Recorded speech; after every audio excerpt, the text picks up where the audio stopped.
Move over, Harrison Ford. We have the real Indiana Jones with us tonight. I'm Richard. And I'm Gary, and these are our incredible stories.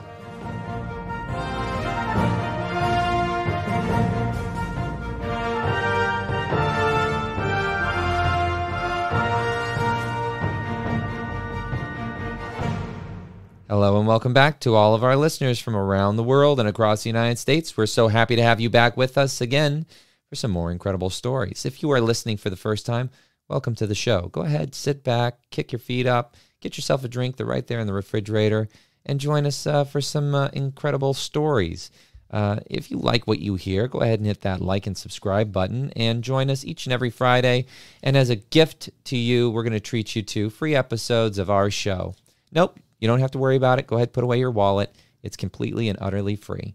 That being said, we're back again with more incredible stories, and we have a returning guest, Barry Anderson, and he is going to be sharing with us some more exciting stories because besides working for the film industry and doing incredible makeup, Barry has done a lot of other incredible things. Oh, and you know what?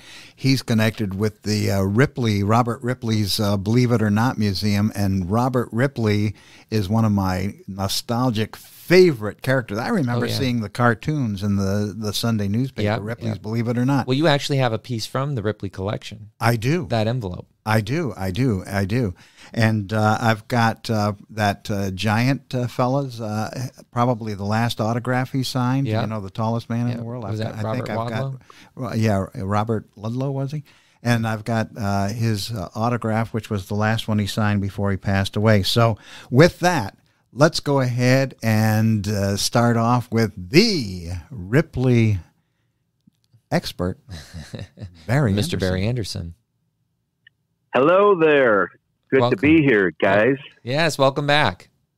Well, believe it or not, I worked for Ripley's Believe It or Not company from 1994 to 2011. Oh, wow. And it was quite an interesting ride for sure. And yes, that was a dream job, no doubt about it. I was always a fan of Robert Ripley and his books and the cartoons that were in the newspapers, and to get a chance to work for those weird and the strange, that was all about me. And I lucked out when I first moved to Central Florida. 6 months in here, I saw an ad in the newspaper, of all things, back when they had classified ads. Can you believe I got this job through that? Really? And I was reading this ad, and it was didn't tell you exactly what it was about, but I said to my wife, hey, there's a job classification here for a wax artist. I said, what could that possibly be? A candle maker, or could it be a wax museum figure maker? And my wife said, well, I don't know. Why don't you just go ahead and send a resume and see what happens? And, lo and behold, the rest is history. Oh, wow. Incredible. I know it's not I wish I had a better story, but it is kind of a bizarre story within itself that nobody even, knows. A lot of young people don't even know about the newspaper, let alone the classifieds in the back of the newspapers, Absolutely. What were some of the things you did at Ripley's, Barry? Yeah. So I was fortunate that the company, Ripley Entertainment, had moved down from Canada to Central Florida, and they're based here in Central Florida to this day. And they just opened up the art department. I was one of the first people to be hired into this new venture. And so they shipped a bunch of things down from up there in Canada. And I got in there at the very beginning here. And so, what a fortunate opportunity for me. And they hired me to be a lead figure maker. And so I got to design and create, museum figures, not only figures for the Ripley's museums, but they also owned, they had wax museums besides that, and other businesses. So I got a chance to be involved in designing a lot of things. So We made the world's tallest figure, whom you just mentioned, Robert Wadlow. I think he was 8'11". Wow. That's a big museum figure right there. You need to have high ceilings to work on that. Yeah. The fattest man, the smallest human, a lot of just very strange and interesting figures.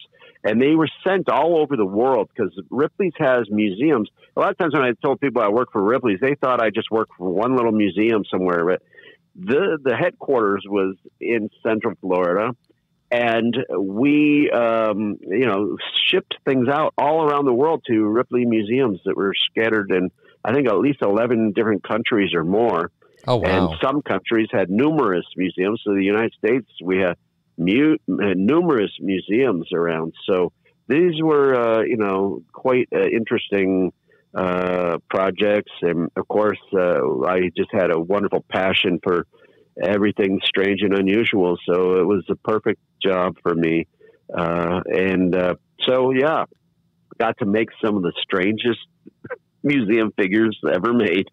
How exciting is that, though? Yeah, That's pretty cool. Now, Barry, is that Ripley's Believe It or Not Museum in St. Augustine? Didn't that belong to Ripley at one point? Wasn't that his home? That's right. And, I remember we were all up there together one time there, weren't we? Yes, we were. I was escaping out of a bag, I think. Yeah, that was a really fun day, by the way. Yeah. We can maybe talk about that later. But yes, that St. Augustine Museum was first of all, it has a history. It was a private home. Then it became an inn. I don't know if they would call that a hotel at one point in time. But Robert Ripley loved the place, and he would come and stay as a guest there. So that he loved that place, and he wanted to purchase that place and make it a museum. Unfortunately, Robert Ripley had passed away, I think, while he was doing a live televised broadcast. He was very famous. My goodness, he was a huge, huge star and was on radio, television. He traveled the world. Everybody talked about Robert Ripley, this eccentric artist who became a multimillionaire and was syndicated all around the world with his Believe It or Not. So, such an interesting man, I mean, for sure.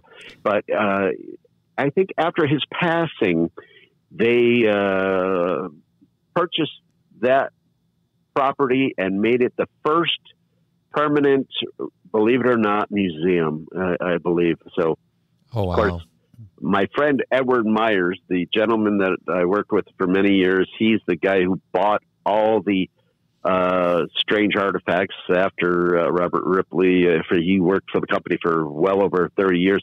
He knows more facts. He is the historian to the company for sure. But I believe that is how things worked out. So that is the longest running permanent Ripley's museum that exists. And it's really quite an impressive property. And, of course, that is a place where some of your wax figures are or were displayed, right, Barry? Sure, yeah. There's several pieces in there that were made by me. And, at one point in time, as I worked for the company, I ended up becoming the director of the art department. So I had several artists and artisans working under me. So, there was a team effort here. I did do a lot of the designing and development of first figures to be made, but there was a group effort of talented people. We had an amazing costumer and hair persons that insert human hair into wax, one hair at a time. This is something that I would not have the patience to do. I punched hair into things, but I go crazy after doing that for a couple hours. So fortunately, I had some amazingly talented people that helped me to pull off a lot of the stuff that we worked on. Wow. Oh, I'm just kind of a little bit shocked right now. That's actual human hair? I thought it would be like synthetic or something. So that's real human hair.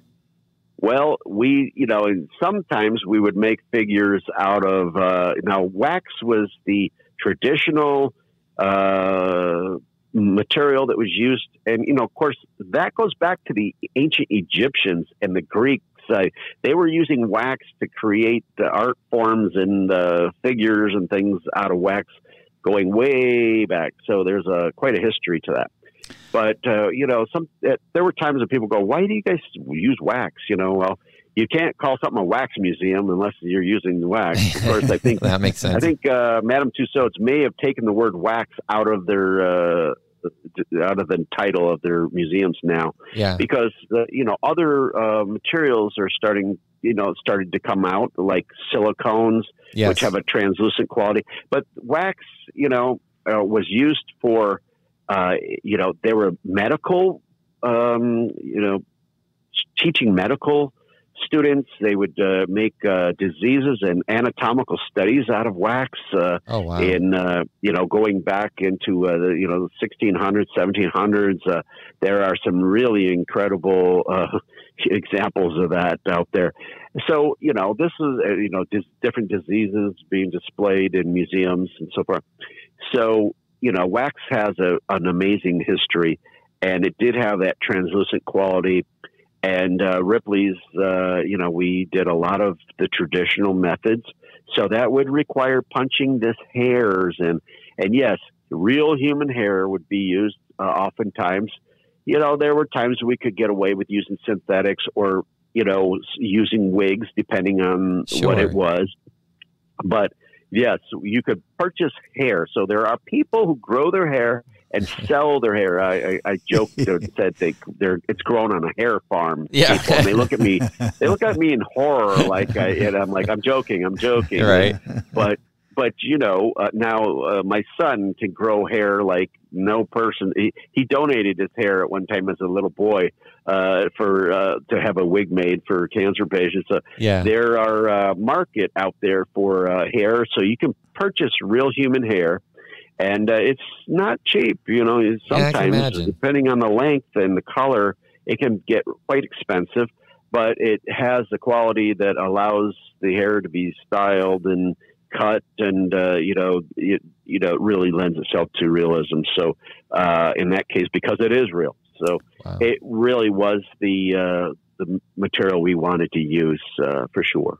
So, Barry, one of the perks that you had on the job as a director is you were able to scrounge around in the Ripleys Warehouse there in Orlando and come across some very unusual things that the public even didn't see because they weren't in any of the museums.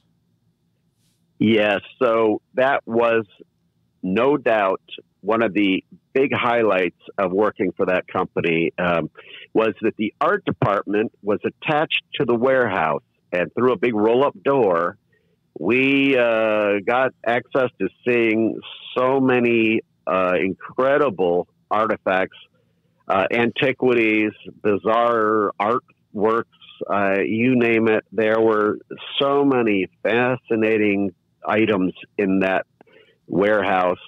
It was kind of like you imagine Indiana Jones, when he's looking in this warehouse and just sees these crates of all these artifacts stored by the government. Not quite that big, but you look and you see all these crates filled with wild things and props and unusual stuff laying around in there, and no question about it, that was one of my favorite places to go looking around. And Edward Myers, the gentleman again who was in charge of purchasing so many of the iconic items and taking care of a lot of Robert Ripley's owned objects, well, he knew that I had that passion, and a lot of times he would call me in and go, "Hey, you want to see something interesting?"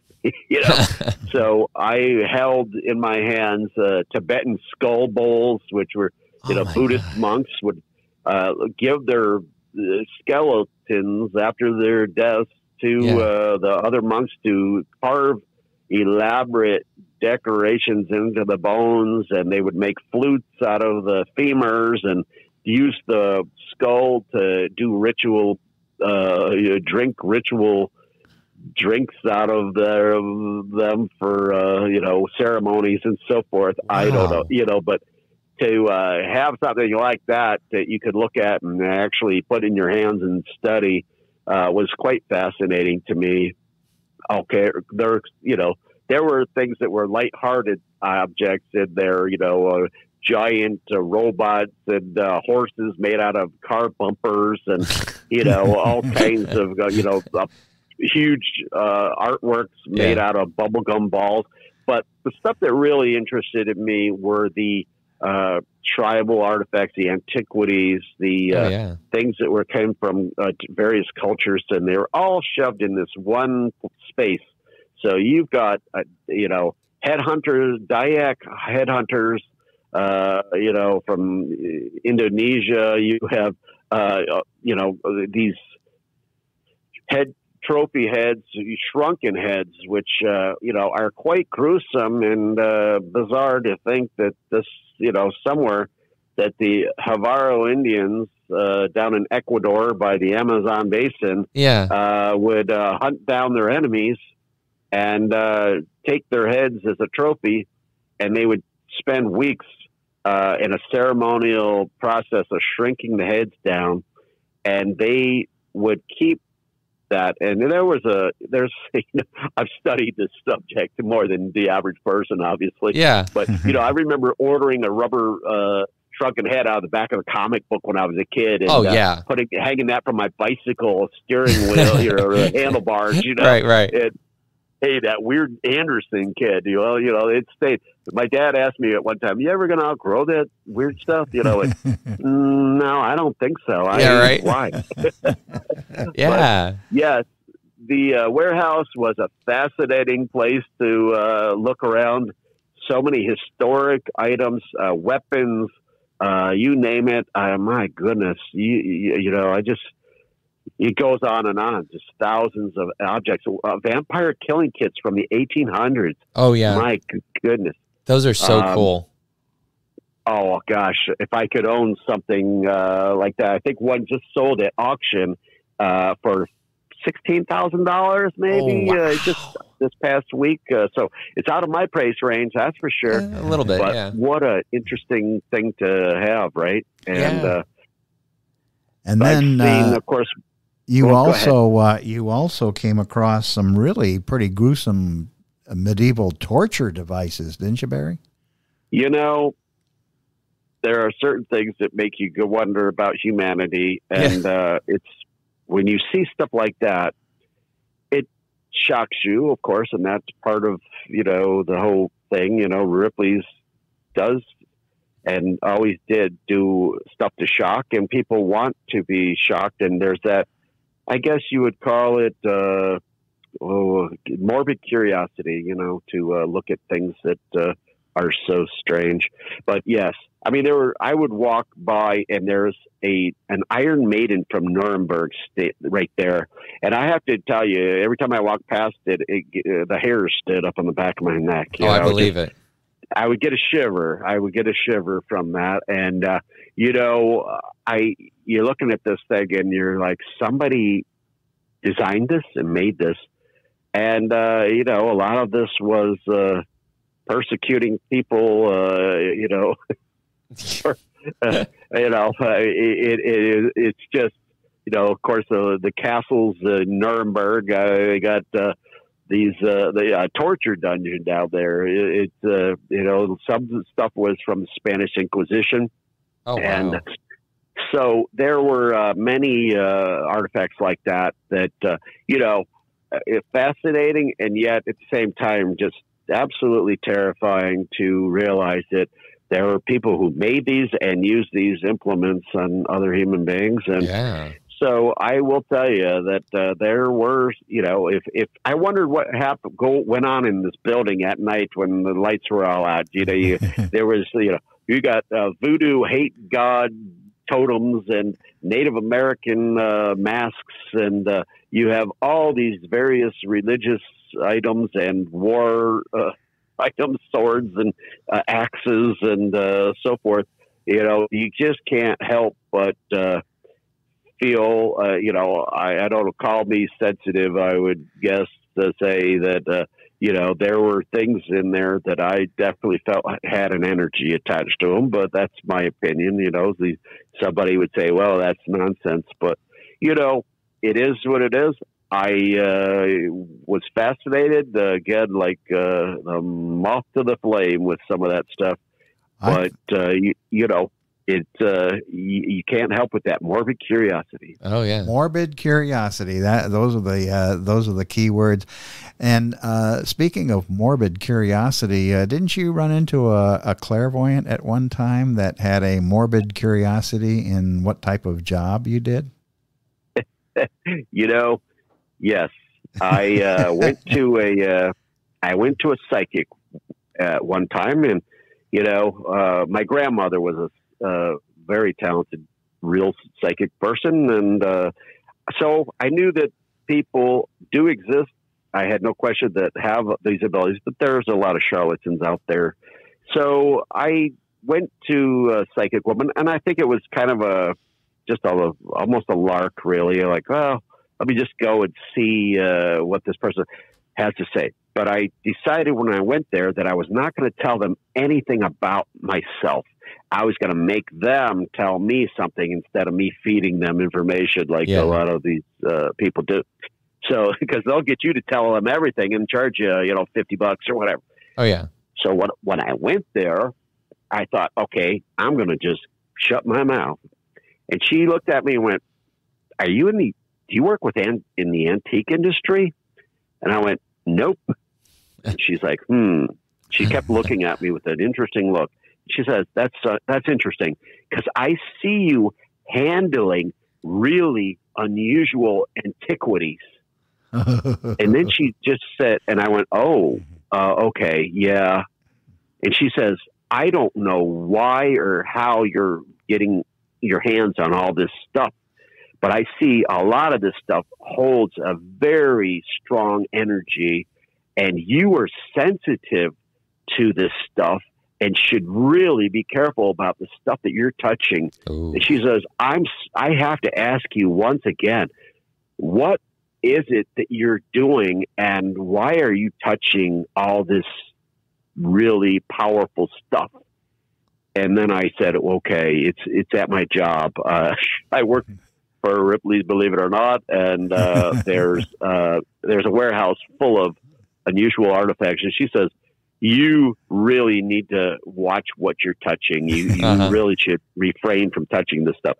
Now, it's funny. There was a few times in my career there where I had that thought. Yeah. And at one time, we were opening up a crate. I was asked to help open up some crates, and I opened up the crate, and one of my coworkers was there. And this is it reminds me of a horror movie, really. You're opening up a crate, this wooden crate, and it's got the hay like stuff. I keep forgetting what the name of that packing material is, old packing material. And inside there is a decorated skull from headhunters, and it had monkey skulls, boar's teeth, feathers. This thing was terrifying looking, right? Yeah. And on the side of the head was a hole where the person was killed with some kind of a hammer or axe or something. Yeah. And the guy working with me says, bet you don't dare put your finger in that hole. Oh. And what do? Just like you guys dared me to touch the brick in front of Ripleys Museum, which we could talk about. Yeah. I go and put my finger in the hole. And he looks at me and goes, dude, you're cursed, man. And that was the first time all of a sudden that's funny. And then all of a sudden I thought about it. I was like, oh, what in the world am I doing? Why would I do that? It's too late. I thought, if you don't believe it, it won't happen. Nothing will happen. If you don't believe it, nothing will happen. But it made me think a little bit about that sort of thing. And, I wondered, there were times when I feel that maybe I felt like I got sick by touching things, felt physically like something may have affected me. So I don't know for sure. You can't prove that. Maybe I just ate the wrong thing that day or whatever. But no doubt I started thinking about this stuff. So when this lady told me that, I thought, okay, well, thank you, ma'am. Here's your $40. And I walked out of there, thinking, well, this lady really did have some true abilities.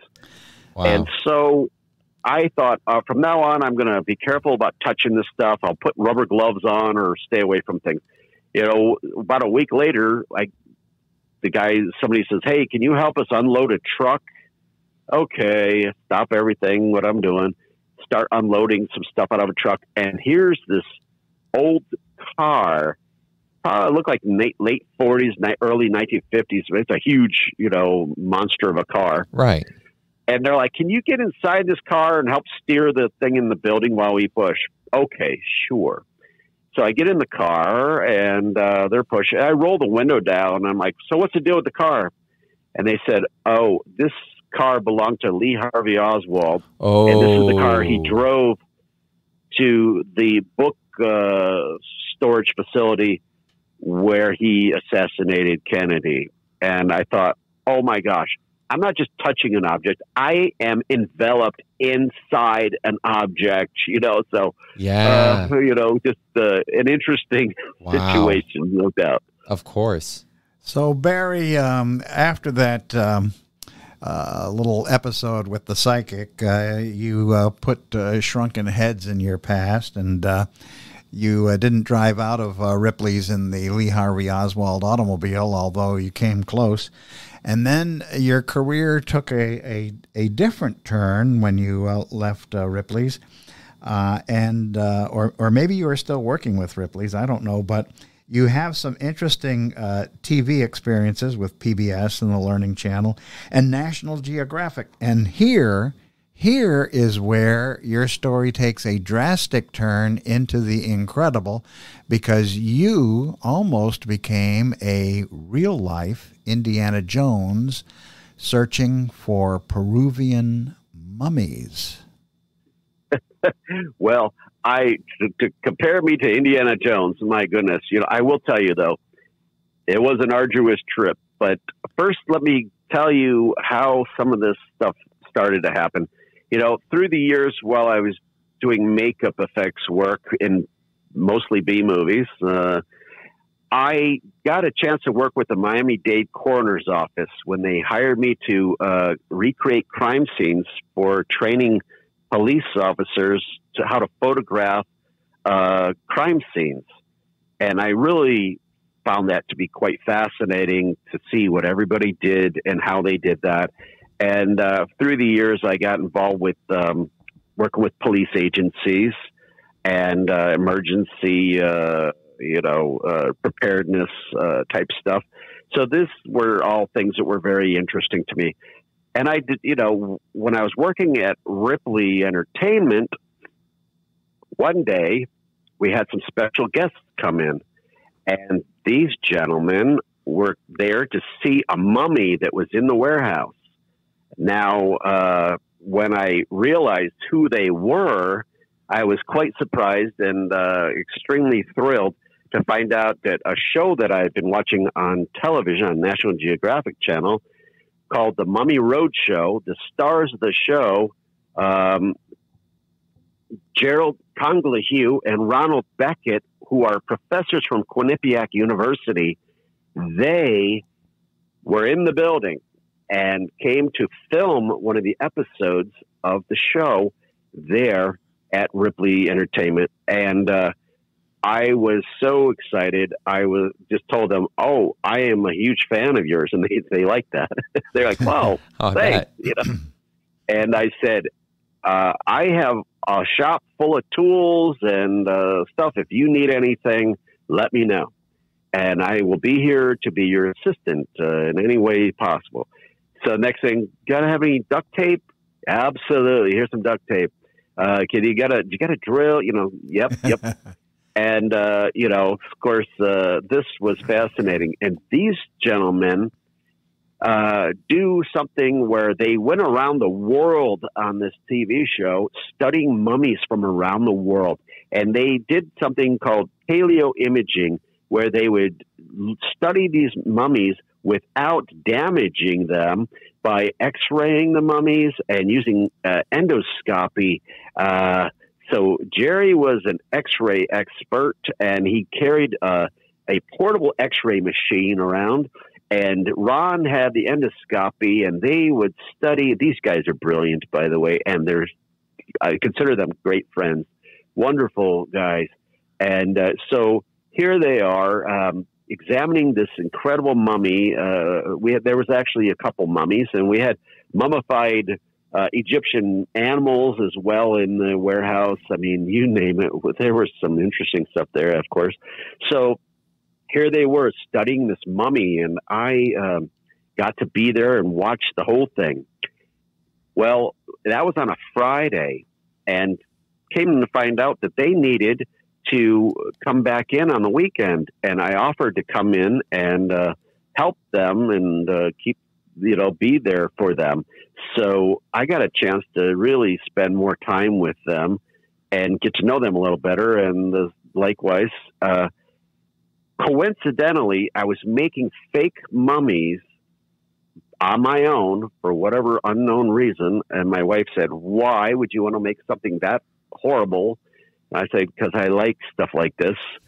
So I gave them a tour of the art department, which they saw a figure of Jeremy Bentham, who was an eccentric gentleman from England from the 1700s who had his head mummified, and it was under a glass dome, and they made a waxed effigy of this gentleman. And I believe his body was stored at Cambridge University. And, I'm not sure exactly, but he, in his will, had it so that he would be brought out once a year for a special meeting.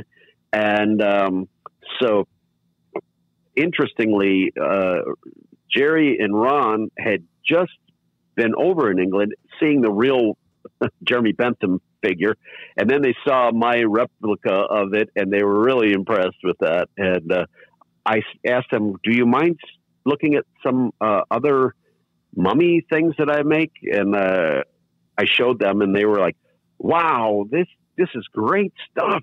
Are you for hire?" Well, yes, I certainly am. I'm available at any time. And they hired me to recreate an Incan king mummy that they were going to use for a recreation in one of the episodes of their show. That is awesome. I think it was called Holy Mummy or something like that.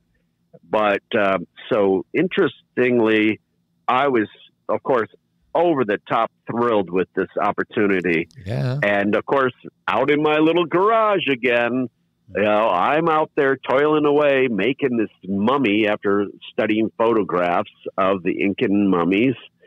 And I think my neighbor across the street who, I've had a couple neighbors come checking on me, what in the world I'm doing, but I happen to have a neighbor who was an anthropologist that lived across the street. I didn't even know she was an anthropologist. I just know she was a lady that was nice, and I waved at her, Yeah. She finally came over and was like, "What are you doing?" I was like, "I'm making an Incan mummy." Well, we became very good friends, and I have quite a large library of anthropology books now. All this stuff sort of started steering me into a different direction in my life.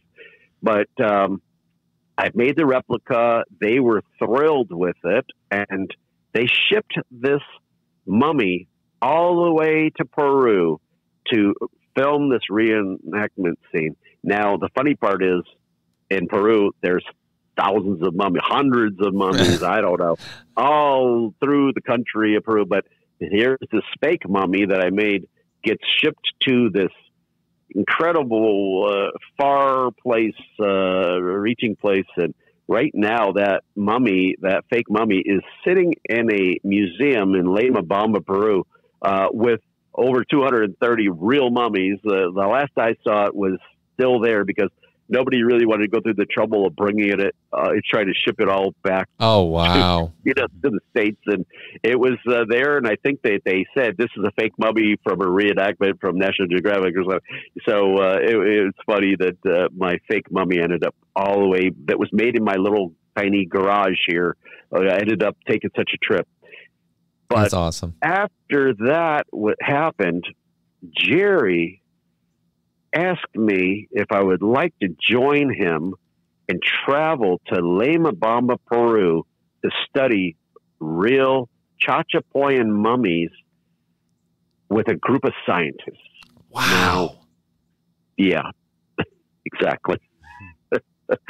Here I am. I grew up a poor kid living near a tool factory, a little town, Jamestown, New York. Ended up being a little eccentric and wanted to follow an art career, and just did whatever. And now I get this opportunity, and they paid my way to travel through funds from the Quinnipiac University to assist him in X-raying and photographing and studying these mummies that the Chachapoya people.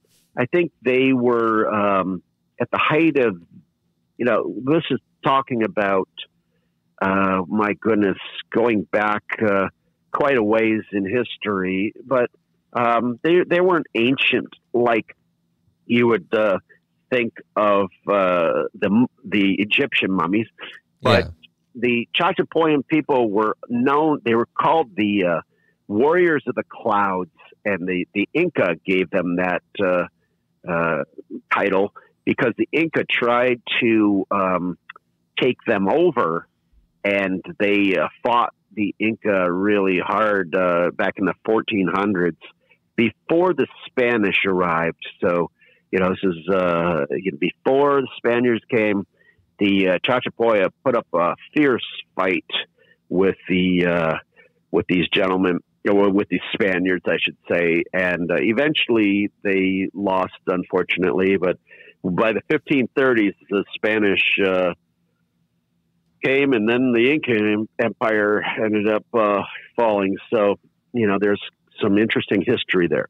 Oh, yeah. But so we took off on this amazingly grueling trek to get to this place. And so I flew from Central Florida to Miami, from Miami to Lima. I met up with Jerry in Miami. We got on a flight to Lima.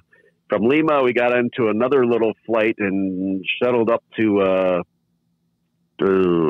some other place north of Lima. Can't recall the name of it now. And from there, a gentleman met us in a bus, a little van type bus. And we got in there, and I don't know how long it took. It felt like it took a couple days of long, arduous travel going through the Amazon. We were in what looked like desert. We were in the rainforest of the Amazon basin area. We ended up going up into the Andes mountains. We kept going and going, and we ended up being, I don't know. It was between 7,000 and 8,000 feet up above sea level into this area called Lima community, which was a town built by the Spaniards. It had a church and a town square. It was an incredible place. It's like being going back 200 years in time almost. Very little traffic, cobblestone streets. Wow. This is not your tourist destination. This was really the roads. I mean, I'm talking cliff sides with no guardrails that drop deeper than the Grand Canyon, and here comes another vehicle going around the sharp corner. Oh, and you're on the edge. Indiana Jones showed except for snakes. Indiana Jones did not like snakes. No, he did not. I don't care for snakes either. I think one of the things about my trip was the spiders got me more than the snakes. Oh, I bet they had some big ones too. Oh my, yeah. But yeah. I'm actually, Jerry wrote a book called Mummy Dearest, Gary and I love Ron. it. They wrote a book called Mummy Dearest, and they mentioned me in their book, and they poke fun at me a little bit for not being a world traveler, used to such interesting situations. And, you know, it was all an incredible opportunity, which I would, you know, loved every minute of it, except for maybe the spiders and certain little things. But other than that, it really was incredible once we got to where we were going. There was a woman named Sonia Guillen. She is a bioanthropologist from Peru, and they built a museum in this little community in Lima, and they now have over 230 mummies stored there. Wow. But they realized in the late, I think it was, they realized that the museum was opened in 2000, I believe. So it was, you know, it was a beautiful place, and they built it in the designs of how the Chachapoyan people built their buildings and homes, which were circular stone buildings. They were incredible masons with stone, and they had sort of a thatched round conical roofs to go with these. So the museum fits in with this incredible environment there, and it's community run. But the whole idea was that they were trying to save these mummies from looters, which had attacked and destroyed several of them and left a lot of the mummies out, being exposed to the environment out on these cliff sides, these remote cliffs. So they salvage and save these mummies. A lot of people would say, "Oh, leave the mummies alone where they're at," you know. Right. And sadly, they were there for hundreds of years, sitting up there, overlooking the valleys, the deep valleys up on these high cliffs, very, very difficult to get to. But yet somebody came and hacked them looking for jewelry and looking for gold. Also, they discovered that there were Inca mummies mixed in with the Chachapoya. So after the Inca had taken over, somewhere along the line, they put some of their dead there as well. And so, you know, when we got there, we were studying these mummies, photographing them, and the mummies are bound up in a fetal position, wrapped very carefully with cloth. You could see that they really revered their dead. This is their family members. They cared for them very much. They prepared them for the next move to the afterlife. And so you could see that the Chachapoyan people, despite the fact that they were the warriors of the clouds, they also really took care of their family members and their revered community members. And so there was no doubt about that. But, you know, in the name of preservation and science, the scientists from several places around the world were there to study diseases of the ancient people, looking for osteoporosis, lung diseases. Of course, a lot of that came from Europe after the Spaniards came. Sure. But they, you know, could see that there were certain malnourished mummies that may have gone through, you know, certain times where the food was difficult or something. Now the place is very plush up there and covered in clouds, and it is an amazing place. Hundreds of different types of hummingbirds flying around and plants. It's very moist and plush there. And, you know, so there was even I think it's called an entomologist, somebody who studies bugs. Yeah. There. And he was this gentleman. He was pulling the fly larvae, ancient fly larvae, out of the fabrics and studying them. And he was studying flies that were in the area by putting some meat in a jar out there and collecting. Oh, geez. It's incredible. You know, you think about. But one of the things that, of course, in modern science now, in forensics, they study crime scenes by studying insects that are involved, so they can tell how long has that body been there, how long, by the life cycle of the flies and so forth and beetles. And how long did it take to have that body disintegrate and so on. So there is, this tie-in with the entomologists in that realm as well. It was an amazing opportunity. I pinched myself a few times while I was there and giggled a little bit like a little girl going, I can't believe I'm here doing this. Really life-changing. It really was truly life-changing. Since then I've had such an interest I've always had an interest in anthropology and archaeology and so on, but it continues on, and I just, can't thank Jerry and Ron. I can't enough thank them for what the opportunity they gave me. I think our appropriate theme music for tonight will be dun dun dun dun dun dun dun dun dun. I'm telling you, that really is an Indiana Jones style adventure, but that is absolutely incredible. Barry, I have to say, we got to thank you again for coming back onto the show with us and sharing some more of your interesting stories. And I can assure everybody that we will be having Barry back again, and he will be sharing some more exciting stuff, because this is only the beginning. So not the end. Yeah. Not the Fantastic. end. I really enjoyed myself, no doubt, and you guys are wonderful. Well, thank you, Barry. We appreciate it, and we look forward to having you back again with us. And as of for right now, I'm Richard. I'm Gary, and thanks again to Barry. And if you liked what you heard, make sure that you subscribe to our show. New episodes are every Friday. And until next time.